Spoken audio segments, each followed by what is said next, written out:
Hello students, in the last lecture we have seen the Hague Convention, that is Peace Conference, in the subject humanitarian law, international humanitarian law, and in that we seen that the Hague Convention of 1899 and 1907, they are recognized as the Peace Conference of Hague, and both of them have the objective that after the war there should be treatment to the prisoners, warfares, wounded and sick persons, and residential civil persons, but the main objective should be to avoid the war, and that way the states should make agreement that they should not indulge in the war for the mankind, but it is not in the control of Hague Convention, and that's why even after, if the war time or war situation is arises, then there should be some regulation for the treatment of offenders, for the treatment of war crime prisoners, then wounded soldiers, and those persons who are the residents of neutral states or who are not the part of the war, and those who are related to the war but they are not actual part of the war. That means they are not soldiers but they are the service providers and other supporting staff. So they should be protected from the bad effects of the war, and this is what the Hague Conventions of 1899 and 1907, they were particularly recognized as the Peace Conference of Hague. Okay. So now as we have seen earlier in the subject of international humanitarian law, the movements of humanitarian warfare, then classical writers, the contribution of classical writers, then history of Red Cross, then Geneva Convention of 1864, particularly which is for the amelioration of the condition of wounded soldiers and army, land army. Then we also seen that St. Petersburg Declaration of 1868, and in the Hague conferences, that peace conferences, they have three different objectives, that there should be some regulations for the land army, then there should be the convention, first convention, that is for international disputes or international perspective in the war countries, and third one, that naval army, or we can say that naval forces, they should be regularized under these conventions for the peace of the mankind. So there was also three different declarations, that some concrete steps should be taken for the certain things, that no hazardous gases or no hazardous biochemical weapons should be used in the wartime, and the civil persons or neutral persons should be protected from the hazardous effects of war. So that was really important of the Hague Convention in the present situation also. Now in this lecture we will focus on the Geneva Conventions of 1929 and 1949 on treatment of prisoners of war. So earlier the conventions was for the wounded army or wounded soldiers, sick persons and civilian persons who are or who are not the part of the war, for also those persons who are in the neutral states. Now it will be Geneva Convention of 1929 and 1949 on treatment of prisoners of war. So here we are going to see what are the various rules and regulations that have been agreed by the states at international level for the prisoners, for the betterment of prisoners, right? So by this concern, it is very important to know about Geneva Convention of 1929 and Geneva Convention of 1949. Okay. Let us see what is Geneva Convention of 1949 and Geneva Convention of 1929. So there were certain objectives that have been taken in the benefit of warfares, particularly for the betterment of the soldiers during the Second World War, and that Second World War was really shocking, and the crime rate was increased at very significant rate, and there were shocking crimes which were committed against the humanity by the soldiers, by the civilians. A regime of complete lawlessness and tyranny was established, and warring parties had barbarously negated the human values and dignity. So at the end of the war, atomic bombs were dropped over Japanese cities, that Hiroshima and Nagasaki, by the United States, and it created very bad effect on both the states. The Germans were made to use V2 bombs also, and they fired from the continents against England. Then purposeful destruction of the civilians to target such as residential areas of hundreds of miles behind the front line. So that was not according to the war laws. It is totally against humanity, and the effect of such bad decisions has been faced by the civilian persons, those who are not the part of war at all. So this was really drastic and very pathetic condition in the history of the world. That Second World War, it was very inhuman treatment was given to the all over civilians or warfares or other the people. So which also make an aim to the inviolability of the civilians and destroyed the basic distinction of the law of the war. So the difference between the armed forces and the civilian population, and between the military and non-military objectives, was also being banished due to this behavior of the countries who were indulged in Second World War. And existing the conventions and existing laws, the provisions of International Red Cross Conference in Stockholm, that was held on the August 23rd to 30 August of 1948, that was also being purgated by the people and the states and all over the forces that has been indulged in the war. So after that, the conference developed 4 conventions which were approved in Geneva in August 12, 1949. So looking to the aftershock condition of the Second World War, the states came together to have a good strategy, some concrete strategy for the conditions of the army, wounded and sick soldiers and prisoners of the war. So that we will see what are the objectives and what are the basic concern of this Geneva Convention. The full name of the convention was Convention for Amelioration of the Wounded in Time of War. This is what the Geneva Convention of 1949, and this Geneva Convention of 1949 that particularly have objectives: Convention for Amelioration of the Condition of Wounded, Sick in Armed Forces in the Field, and this was the referred to Convention number 1. So Convention for the Amelioration of the Condition of the Wounded, Sick in Armed Forces in the Field.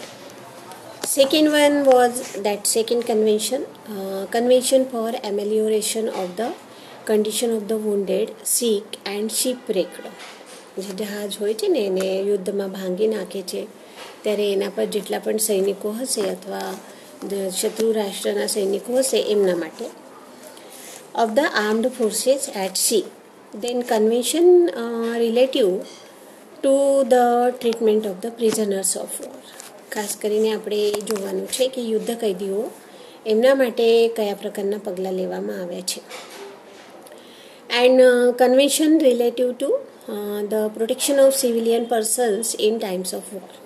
જે લોકો યુદ્ધના વખતે civilian persons તરીકે છે તો એમના માટે પણ પ્રોટેક્શનના કયા પગલાં લેવામાં આવ્યા હતા એ પણ આપણે જોઈશું. So the Geneva convention which was approved on August 12 of 1949. It has total 4 conventions. We can refer them as Convention 1, Convention 2, Convention 3 and Convention 4. And what are these conventions? So Convention 1 is Convention for the amelioration of the condition of the wounded, sick and armed forces in the field. Then Convention for amelioration of the condition of wounded, sick and shipwrecked members of the armed forces in the sea. Convention relative to the treatment of the prisoners of the war. And Convention relative to protection of the civilian persons in time of war. So all the above conventions came into force on October 21, 1950. These all conventions, they came into force actually in 1950, and one of the purpose of this convention was to reduce the limit or to make controlled the suffering of individuals and to circumscribe the area within which severance of armed conflict is permissible. So this is what the convention provided a number of humanitarian forces in the field as well as the sea, the prisoners of war and civilian persons in time of the war. So these conventions also imposed corresponding duties upon the humanitarian organizations. So this is what they have taken the steps for not only the wounded soldiers of land war but also for the sea and for the persons who are found on the shipwrecked and for those who are civilians but has wounded in the war time. તો આવી રીતે Geneva convention જે છે, જે 4 total conventions આપણે એમાં prescribe કર્યા છે, એ ફક્ત જખમી સૈનિકો માટે નથી, તો બીજા જે સૈનિકો સમુદ્રમાં છે, શિપ પર છે, એમના માટે પણ કામનું છે. અને ઓબ્જેક્ટિવ્સ જોવા જઈશું તો આ કન્વેન્શનનું મેઇન ઓબ્જેક્ટિવ એવું હતું કે વોરની જે ખુવારી છે એ રિડ્યુસ કરવા, ઓછું કરવા, ઘટાડવા, સાથે સાથે વોર લિમિટેડ થઈ જાય, ઓછા થઈ જાય એવા પ્રયાસ કરવા. અને આ કન્વેન્શન ફક્ત રિસ્પોન્સિબિલિટીઝ એટલે ખાલી રિસ્ટ્રિક્શન નથી આપ્યા, તો રિસ્પોન્સિબિલિટી પણ મૂક્યા છે એ દરેક દેશ પર.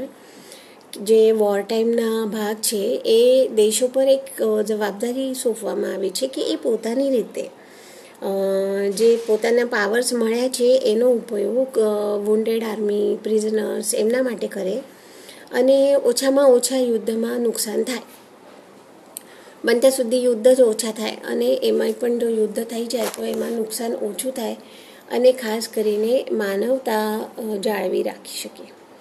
તો humanitarian control, humanitarian perspective should be raised through these conventions.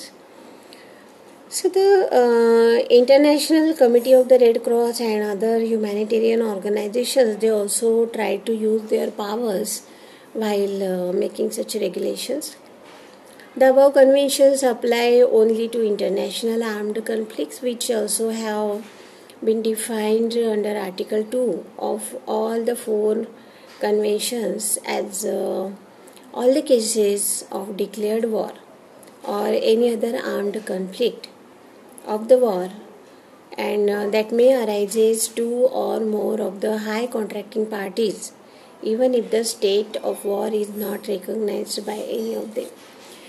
આ જે કન્વેન્શન્સ છે એ એવા ડિસ્પ્યુટમાં પણ લાગુ થશે કે જ્યાં જેટલા પણ સ્ટેટ્સ ઇન્વોલ્વ હશે એમના વચ્ચેનો આ ડિસ્પ્યુટ એક્ઝેક્ટલી આપણે વોર નથી, field war, land war, naval war, air force war નથી, પણ છતાંય એ ડિસ્પ્યુટ એવી રીતે અસર કરતો હોય વોર ટાઈમ જેવો, તો એને પણ આ કન્વેન્શન લાગુ પડી જાય એવી રીતે એમને પ્રયાસો કર્યા. The Article 2 for all the 4 conventions, particularly that the states which has such a dispute should take the care of the persons who are affected by such things.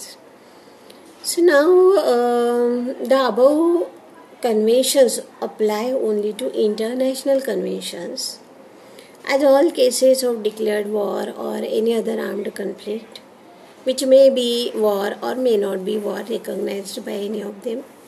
So the convention also apply to those persons or those armed conflicts where the peoples are fighting against the colonial domination.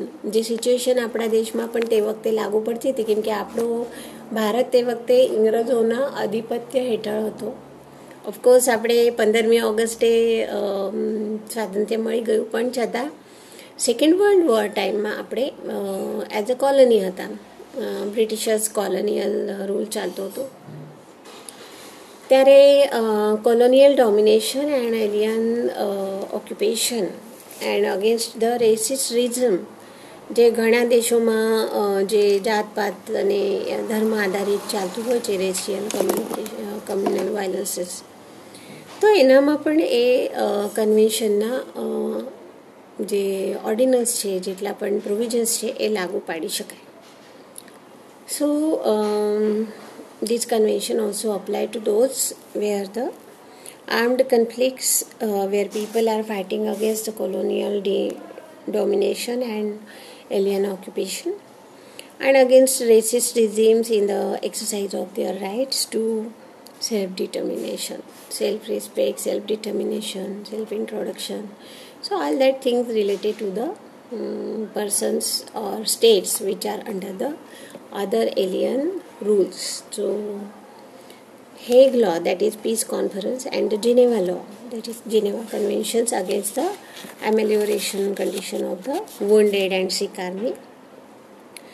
So both of these applicable in armed conflict that have become so closely interrelated that they are considered to have gradually formed from one single complete system known today as international humanitarian law.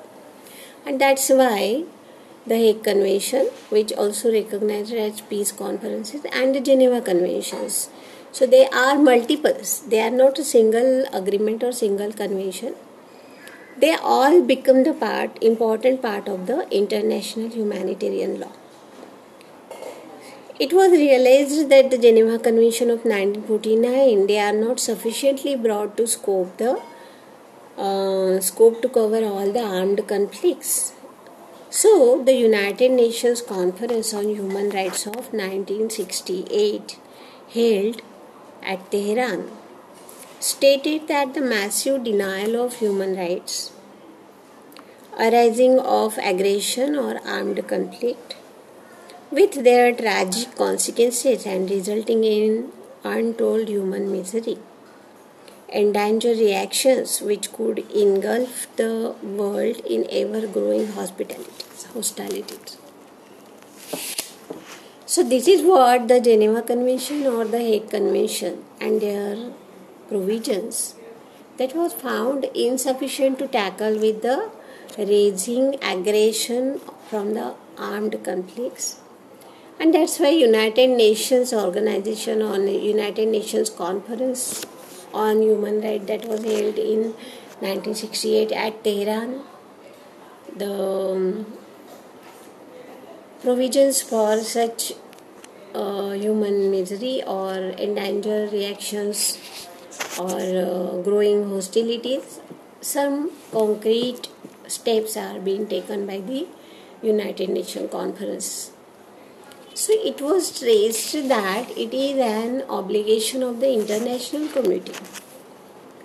That should be the responsibility of international community to cooperate in eradicating such scourge. આ જે કંઈ ચાલતું હતું યુદ્ધ અને યુદ્ધના પછીની પરિસ્થિતિ અને એના આફ્ટર ઇફેક્ટ્સ જે થતા હતા સિવિલિયન્સ પર અને wounded એન્ડ સિક સોલ્જર્સ પર, એ બધાને કંટ્રોલ કરવું અથવા એમના માટે કંઈક સારું વિચારવું એ ઇન્ટરનેશનલ કમ્યુનિટીની પણ જવાબદારી છે.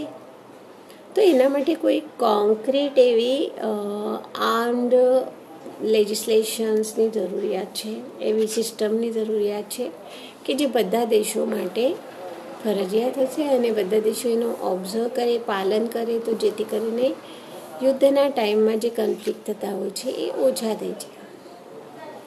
So this was what the decisions taken by all the states in this United Nations Conference of Human Rights 1968 that was held in the Tehran. So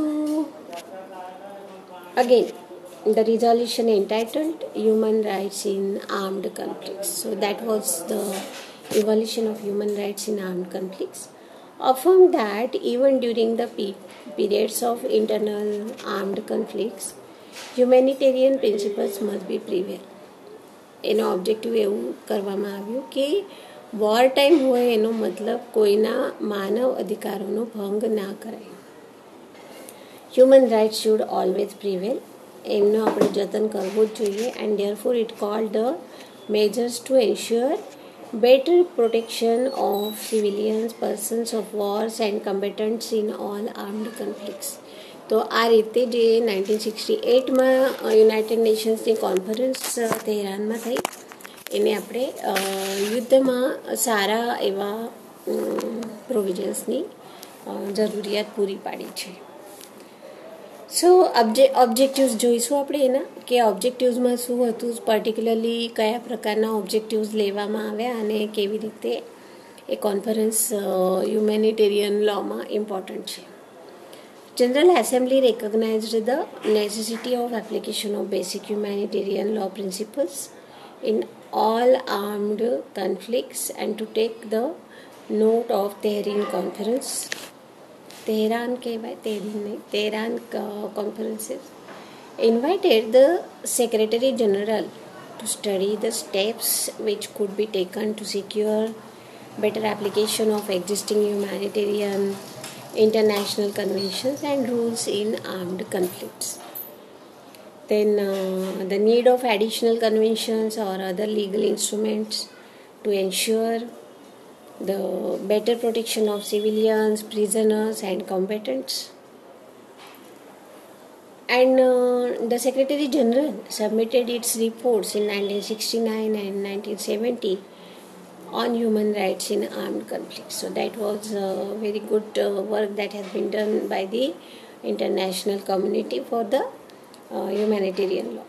The International Committee of Red Cross, that ICRC, became active to update the humanitarian law, and the diplomatic conference on reaffirmation and development of international humanitarian law applicable to armed conflicts was held in 1974 at Geneva. So Geneva has become the hub for all international conventions, and it held annual sessions in 1977, then 1970.